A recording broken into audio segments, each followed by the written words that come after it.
자세한 이야기 전문가와 함께 짚어보도록 하겠습니다. 부영우 국방연구원 연구위원, 왕선택 YTN 통일외교 전문기자 나오셨습니다. 안녕하십니까? 안녕하십니까? 네, 안녕하십니까? 네. 지금 저희들이 전해 드렸는데요. 다시 한번 정리를 하고 나서야 좀 더 깊이 있게 얘기할 수 있을 것 같습니다. 네. 발사는 어쨌든 실패한 거죠? 그렇게 봐야 되겠습니다. 오늘 오전 6시 20분에 발사가 있었는데 발사하자마자 이제 어느 정도인지는 모르겠지만 발사하자마자 곧바로 이제 추락을 했다고 하는 그런 상황이고요. 종류가 아직 확인이 안 됐기 때문에 아직 우리가 기다려야 될 그런 정보들이 몇 개 더 있습니다. 예. 중요한 것은 지금 저희들이 확인할 수 있는 것은 어디서 쐈느냐인데요. 어디서 쐈느냐 때문에 지금 이 기종을 추정할 수 있는 거 아니겠습니까? 예, 여러 가지로 생각을 해볼 수 있죠. 심포인데 심포는 과거부터 이제 그 잠수함 조선소가 있어요. 잠수함 그 건조 시설이 발견이 되었고 2013년부터 그 버뮤대즈라고 38로스의 그 미사일 전문가가 있는데 그때부터 위성으로 봤더니 지상에서 미사일 발사 시험 수직 발사대가 있었다. 그래서 그때 북한이 SLBM을 개발하는 것이 아니냐. 먼저 SLBM을 개발하려면 지상에서 이렇게 되는지를 보고 그다음에 바지선에서 발사 사출하는 것을 보고 그다음에 그게 성공하면 이제 그 수중에서 하는 거 아니겠습니까?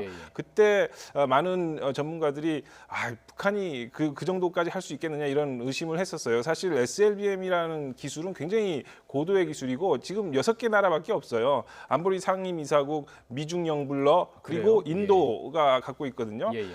그런데 북한이 이들 국가와 같은 레벨의 그 SLBM을 갖는다는 건 굉장히 충격적인 것이라서 고지 듣지를 못했죠. 근데 2015년에 발사하는 모습을 보여줬고 수중 사출이 성공적으로 이루어지고 지난 2015년에 3번, 2016년에 3번 해서 작년 8월 24일에는 성공적으로 했죠. 그래서 이 심포라는 장소가 중요하고 그리고 북한이 이것의 변형을 또 만들어냈죠. 그것을 고체화하면서 북극성-2 원래는 잠수함 발사 탄도미사일에 사용됐던 것인데 이걸 그 궤도 차량에 실어가지고 발사하는 것이죠. 그러니까 이것을 꼭 북극성2냐 아니면 북극성은 그 SLBM이잖아요. 이것을 가릴 필요는 없어요. 제가 보기에 똑같은 미사일인데 잠수함에서 발사하면 SLBM이 되는 것이고 궤도형 차량에서 하면은 그 지대지 미사일이 되는 것이고 그렇기 때문에 이 동일 계열의 미사일인데 그것이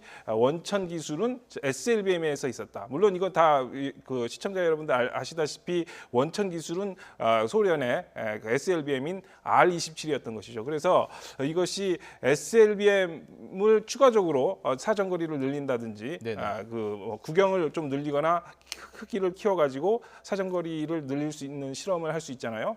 그것은 또 ICBM 기술과도 또 연결되는 것이고 이렇게 다종의 기술이기 때문에 지금 여러 가지로 생각이 될 수 있지만 이것은 그 원천 기술이 SLBM이기 때문에 그렇다 이런 말씀을 드릴 수 있습니다. 지금 부위원께서 자세히 설명을 해주셨는데요. 시청자 여러분들께 좀 설명이 더 필요할 부분들을 왕 기자께 여쭤보겠습니다. 그러니까 SLBM이라는 게 상당히 위협적인 이유가 있잖아요. 어디서 쏠 수도 있다라는 부분, 지금 설명해 주셨던 고체 연료라는 부분, 이 부분 좀 설명해 주시죠. SLBM은 이제 잠수함에 싣고서 발사를 하다 보니까 어디에서 쏠지를 사전에 탐지하기가 아주 어렵다. 이런 문제가 있고 예를 들어서 우리의 사드라든가 패트리어트 요격 미사일 시스템이 있는데 이런 것들이 이제 북쪽에서 발사하는 그런 가능성을 놓고서 모든 이제 레이더가 작동을 하고 있는데 이것이 이제 동해바다 오른쪽에서 잠수함이 와가지고 거기서 발사를 하면 탐지 각도에서 벗어나기 때문에 탐지하기가 아주 어렵다. 이 부분이 문제가 되는 것이죠. 그리고 또 고체 연료라는 부분을 조금 전에 말씀해 주신 대로 이제 지상에서 쏘게 되면 쉽게 옮길 수 있고 빠른 시간에 쏠 수 있다 이런 점도 있죠. 네, 그것은 이제 일반적인 미사일에서 액체 연료와 고체 연료의 차이점 그런 것들이 있는데 이제 각기 장단점은 있습니다. 다만 전략적으로 봐서는 고체 연료가 북한에게는 절대적으로 필요한 것이죠. 왜냐하면 액체 연료는 사전에 그 주입하는 시간이라든가 설치하는 시간이라든가 이런 것 때문에 우리 한국 쪽이나 미국의 탐지 기술에 의해서 탐지가 될 가능성이 있거든요. 그렇다면은 우리가 어느 정도 기술을 좀 더 보완하면 북한에서 액체 연료 미사일이 발사되는 그 와중에 우리가 파괴를 할 수 있는 시간을 벌 수가 있는데 고체 연료의 경우는 그런 시간이 현저하게 적습니다. 20분 이내 이 정도로 금방 숨겨져 있던 발사대가 노출이 돼가지고 20분 이내에 발사를 할 수 있기 때문에 징후 파악이 어려운 거죠. 그렇죠. 예. 사전에 탐지가 안 되는 상태에서 미사일이 발사가 되면 일단 킬체인이라고 하는 선제 공격 시스템이 선제 타격 시스템이 작동을 안 하고 예. 탐지가 늦어지면은 어쩌면은 마지막 단계에서 요격하는 것도 어려울 수가 있기 때문에 그런 차원에서 고체 연료는 위협이 있는데 다만 고체 연료의 경우에 이제 뭐 미사일의 위력이라든가 이런 점에서 좀 약한 점 그런 것도 좀 있다고 합니다. 예. 부위원님, 지금 북한에서 SLBM을 이 시기에 선택한 이유, 사실 미국에서 모든 카드를 다, 모든 가능성, 옵션을 다 열어놓고 보겠다. 이 중에서 저희들이 이제 상당히 관심 갖고 계속 분석하고 이야기 나눴던 부분이 선제 타격이었잖아요. 그러니까 뭔가 징후가 농후하고 쏠 것 같다면 우리가 먼저 그 지점을 타격해서 뭐 무력화시키겠다. 예, 무력화시키겠다라는 게 바로 선제 타격인데 SLBM은 지금 설명해 주신 대로 들어보면 선제 타격이 아주 어렵게 만드는 그런 미사일 아니겠습니까? 그렇죠. 물 속에 있다가 나오기 때문에 사실 SLBM이 중요한 이유는 이 핵전쟁 상황을 가정해서 이 SLBM을 만들기 시작한 거거든요. 네. 물 속에 있으면 탐지가 어렵기 때문에 지상에서 아무리 핵공격 ICBM이나 전략 핵폭격기에 의해서 핵전쟁이 발발하더라도 이 최후의 수단인 SLBM에서 물 속에서 쏘게 쏴서 적을 응징할 수 있다면 이걸 세컨드 스트라이크라고 그러거든요. 한 번 얻어맞고 초토화됐지만 그래도 응징할 수 있다. 이게 기본적인 SLBM의 어떤 그을 가지는 전략적 함의가 되는 것인데 예.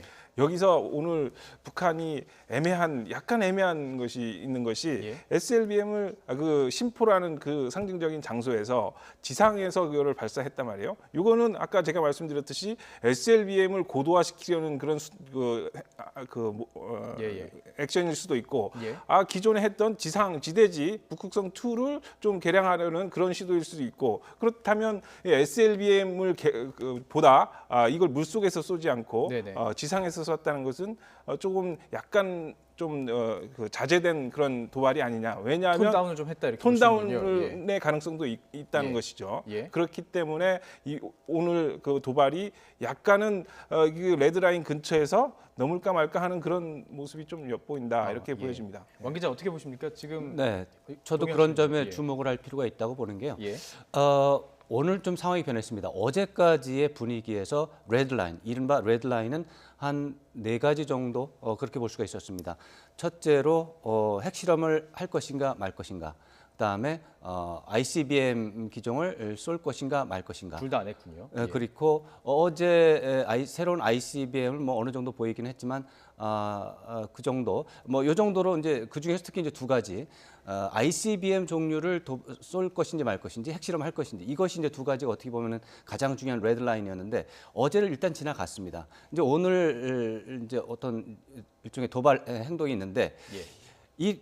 오늘 미사일 쏜 거 자체도 레드라인 그 아래에 놓여 있습니다. 어떻게 보면 중강도나 저강도 도발이기 때문에 북한의 입장에서 이 정도가 되면은 미국의 압박에 대해서 굴하지 않는다는 메시지도 되고 또 오히려 미국을 무시하고 자기 마음대로 스케줄에 따라서 가겠다고 하는 또 그런 자신감의 표현이기도 하고 어떻게 보면 북한과 중국 간에 또 물밑 대화가 있을 겁니다. 예. 지금 시진핑 주석이 트럼프 대통령하고 상당히 많은 논의를 했기 때문에 당연히 북한에 대한 물밑 압력이 있을 텐데 그런 것에 대한 저항 의지도 있습니다. 그런 것들이 어느 정도 관리가 가능한 상태에서 도발을 했다. 이렇게 봤을 때 만약에 그렇다면 굉장히 통제되고 준비된 도발이다.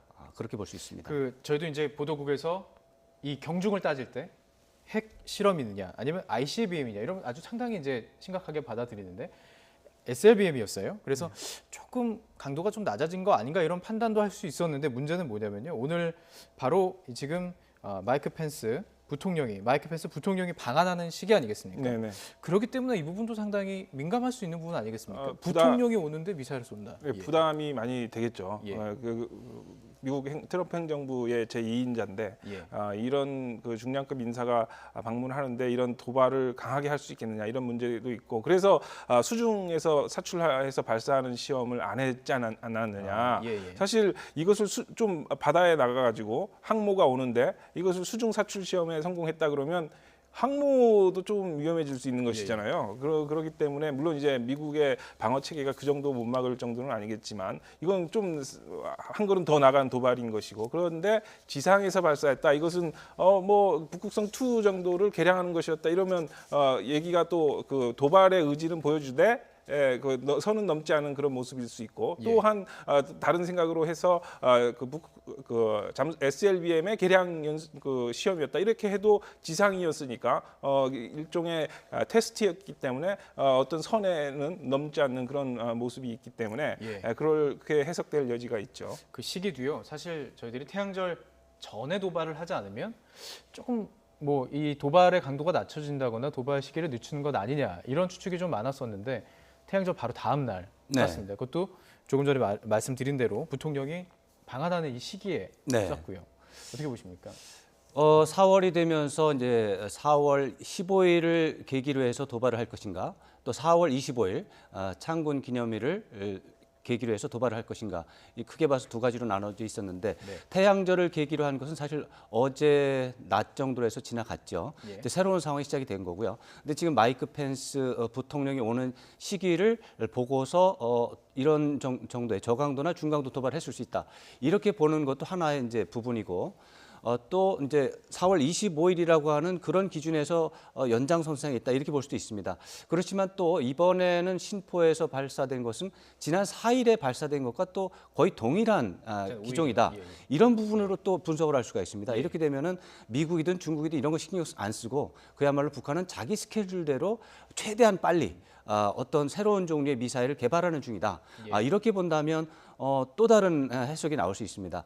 그쪽 해석도 상당히 설득력이 있습니다. 지난 4월 5일에 그야말로 지금 기종을 알 수가 없습니다. 그때 뭘 했는지. 현재로서는 그때도 북극성 2형이라는 전망이 있었다가 다음날 스쿼드 ER이라고 했다가 지금에 와서는 정확하지 않다라는 견해가 현재로서는. 근데 오늘도 마찬가지입니다. 이런 거로 봤을 때 새로운 미사일을 개발하는 중이고 이것은 미국이나 북한에 대한 메시지 전달과 상관없고 최대한 자기네 미사일 기술 발전시키려는 자체 스케줄이다. 이렇게 볼 수도 있습니다. 네, 저도 한마디 말씀드리면 아까 말씀하신 제가 뭐 그 북한의 도발 의지를 좀 과소평가하는 것이 아니라 사실 북한이 지난 몇 달간 보여준 기술적인 진보는 정말 놀라운 지경이거든요. KN-02 고체 연료 기반으로 지금 북극성 2를 완성시켰잖아요. 작년에 8월 24일 SLBM 500km 날아간 것도 고체 연료였잖아요. 지금 앵커님 뒤에 있던 그 사진에 보면 그건 2015년 5월에 있던 건 100% 액체 연료 SLBM이었어요. 근데 불과 1년 상관으로 고체 연료 SLBM을 만들었단 말이죠. 이건 정말 기가 막힐 일입니다. 보통상 엔진 연소 시험을 고체 연료 엔진 연소 시험을 지상에서 한 후로 한 3년 정도 있어야 고체 연료 그 시험을 할 수 있는데 한 3배 정도의 속도를 가지고 있는 것이거든요. 그래서 지금 그 심포에서 한 것도 자기들 스케줄대로 고체 연료가 중요하잖아요. 이제 R27 SLBM의 원형인 그것도 그 잠수함에 내에서 이 연료를 주입해야 되잖아요. 그러다가 구소련이 그 폭발 사고도 있었어요. 그 사람 많이 죽었단 말이죠. 그 안정화시키는 과정에서. 그런데 이것을 안정적인 고체 연료로 했다는 것, 이거는 정말 최근 1, 2년 사이에 북한이 놀라울 정도로 이렇게 기술의 진보를 보내는 것은 우리가 보여준다는 것은 정말 명심해야 되는 사실입니다. 지금 어쨌든 기술적인 개발 얘기가 나왔으니까요. ICBM 어제 열병식에서 지금 공개한 것으로 추정되는 지금 그 모형 ICBM. 대륙간 탄도미사일, 그러니까 북한에서 대륙간으로 쏜다는 거 아니겠습니까? 미국의 본토까지 타격할 수 있는 아주 상징적인 메시지가 있는 건데요. 그렇죠. 어느 정도 개발이 됐다고 보시고 그 그림을 보실 때 어떤 생각을 하셨습니까?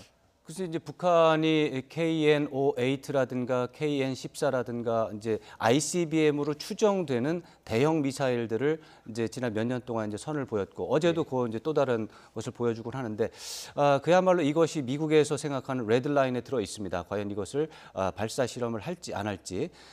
이 과거에 많은 전문가들은 북한이 열병식에서 KN-08가 처음 나왔을 때 특히 저것이 진짜 미사일 맞느냐 이런 얘기가 많았습니다. 그랬었죠. 그야말로 모형을 만들어 놓고 네. 그야말로 실제 발사하지 않고 협상용으로만 사용하는 게 아니겠느냐 예. 이런 식으로 어떻게 평가절하를 했달까요? 이제 그런 문제가 있었는데 그런 문제에 대해서 북한이 계속해서 어떻게 보면은 압박을 받고 있습니다.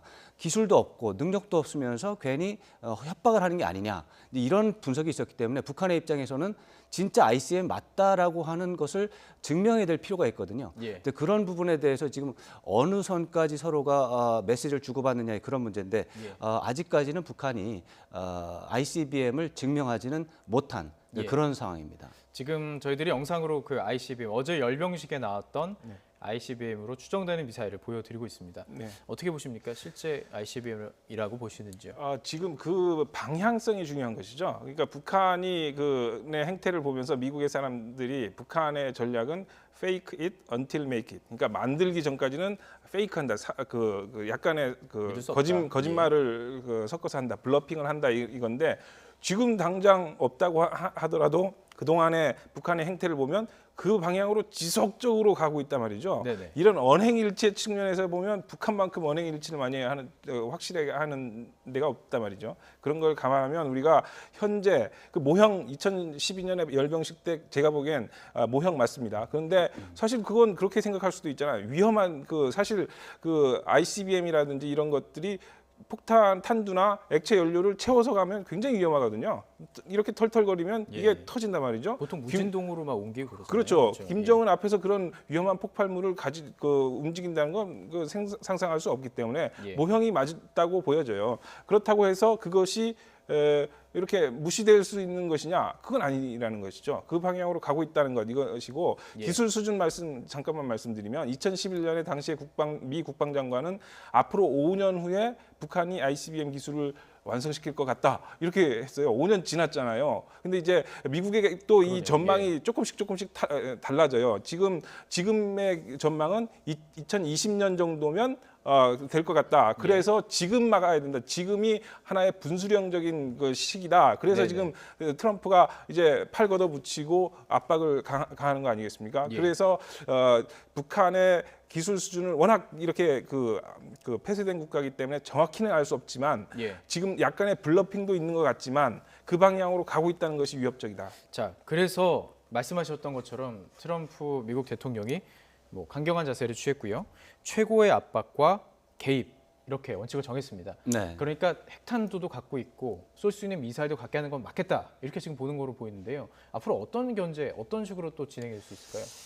사실은 이제 미국에서는 이제 트럼프 행정부가 처음 들어왔고요. 예. 이제 정권이 바뀌었고 행정부가 바뀌었기 때문에 전임 정부에 대해서 이제 일을 잘 못했다 이렇게 하고 나는 잘할 수 있다 이런 견지에서 이제 새로운 입장을 이제 가지고 나온다 이렇게 봐야 되는데 그것이 지금 말한 어떻게 보면 처음으로 알려진 대북 정책의 면모가 되겠습니다. 더 강한 압박, 더 강한 개입 이런 건데 사실은 북한 문제는 5년 정도 일도 아니고 10년 일도 아니고 20년 이상 아주 오래된 문제입니다. 네. 모든 행정부, 지난 빌 클린턴 행정부라든가 조지 W 부시 행정부라든가 버락 오바마 행정부라든가 8년 동안 있으면서 해볼 것을 사실 다 해봤습니다. 안 해본 것이 없습니다. 예. 오바마 행정부가 흔히 강경 정책을 안 한 걸로 알려지지만 내부적으로는 엄청나게 압박을 해본 경험이 다 있습니다. 민주당, 공화당 다 어쨌든 그렇습니다. 바로 본 문제군요. 그리고 예. 조지 W 부시 행정부에서는 엄청난 군사 위협까지 해가면서 했었죠. 그 2002년, 2003년, 2004년의 일입니다. 그런데 실제로 현실을 보면은 성공하지 못했습니다. 예. 그리고 그것 이상 특히 조지 W 부시 행정부 때 네오콘 세력이 추진했던 많은 방법들은 지금 비슷한 것을 하기에도 어려울 정도로 강경한 조치들이었습니다. 그러나 그런 강경한 조치들의 그 다음 단계는 무엇인가? 북한이 뒤로 물러서는 게 아니라 더 강력한 미사일 개발과 더 강력한 핵실험으로 대응을 했다는 것이죠. 그래서 실패했습니다. 그래서 아마도 제가 볼 때는 트럼프 행정부는 더 강한 개입과 더 강한 압력을 얘기하지만 실질적으로 사용할 수 있는 정책 수단은 거의 없다. 그래서 지금과 같이 경제적 압박, 경제적 제재를 꾸준하게 더 많이 늘리는 것 외에는 방법이 없고 예. 대체적으로 중국을 조금 더 집요하게 압박하는 그 정도의 양상이 과거와 조금 다른 면이지 실제로 달라질 건 없다 이렇게 생각합니다. 자, 그 상태에서 미국이 어쨌든 압박을 더 하고 개입을 하겠다, 최고의 압박을 하겠다라고 말한 상태에서 북한이 지금 오늘 지금 또 쏜 거 아니겠습니까? 지금 거기다가 핵 추진 항공모함, 뭐 칼빈스함 뭐 다 와 있는 상태에서 쐈습니다. 미국의 입장에서는 얘기한 것도 있고 지금 많은 시청자분들께서는 더 이 강경 대치가 이루어지면서 더 아주 뭐 좀 안 좋은 상황까지 가지 않겠는 이런 우려스러운 좀 생각이 있을 것 같은데 어떻게 보십니까?